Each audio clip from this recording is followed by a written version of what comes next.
اعوذ باللہ من الشیطان الرجیم، بسم اللہ الرحمن الرحیم۔ علی کو ملا خزانہ۔ ایک زمانے کی بات ہے، ایک شخص تھا جس کا نام علی تھا۔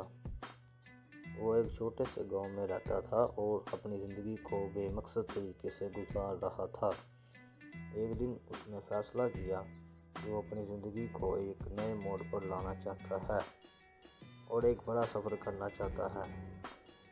علی نے اپنی سفر کی تیاری شروع کی اور جلد ہی وہ اپنے سفر پر روانہ ہو گیا۔ اس کا مقصد ایک مشہور پہاڑ کی چوٹی پر پہنچنا تھا جو کہ اس کے گاؤں سے بہت دور تھا۔ اس نے اپنے ساتھ ضروری سامان لیا اور اپنے سفر پر روانہ ہو گیا۔ سفر کے دوران علی نے بہت سے نئے لوگوں سے ملاقات کی اور نئے تجربات حاصل کیے۔ اس نے ایک جنگل میں ایک قدیم قلعہ دیکھا جس کے بارے میں اس نے سنا تھا کہ وہ جادوئی طاقتوں کا مرکز ہے۔ علی نے فیصلہ کیا کہ وہ اس قلعے میں جائے گا اور اس کے رازوں کو کھولے گا۔ علی نے قلعہ میں داخل ہوا اور اس کے اندر ایک عجیب سی دنیا دیکھی۔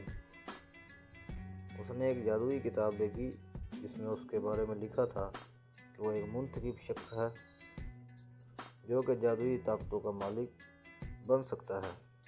علی نے کتاب کو پڑھا اور اس کے بعد اس نے اپنی جادوئی طاقتوں کو محسوس کیا۔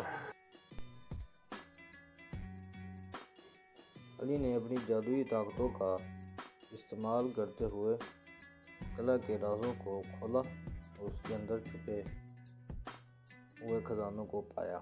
اس نے خزانے کو اپنے ساتھ لیا اور اپنے گاؤں واپس آ گیا۔ علی کی واپسی پر اس کے گاؤں والوں نے اس کا استقبال کیا اور اس کی کہانی سنی۔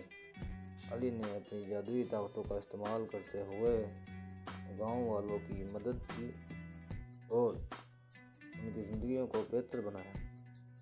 اس کے بعد علی کو گاؤں کا ہیرو مانا جانے لگا اور اس کی کہانی اب بھی لوگوں کے دلوں میں زندہ ہے۔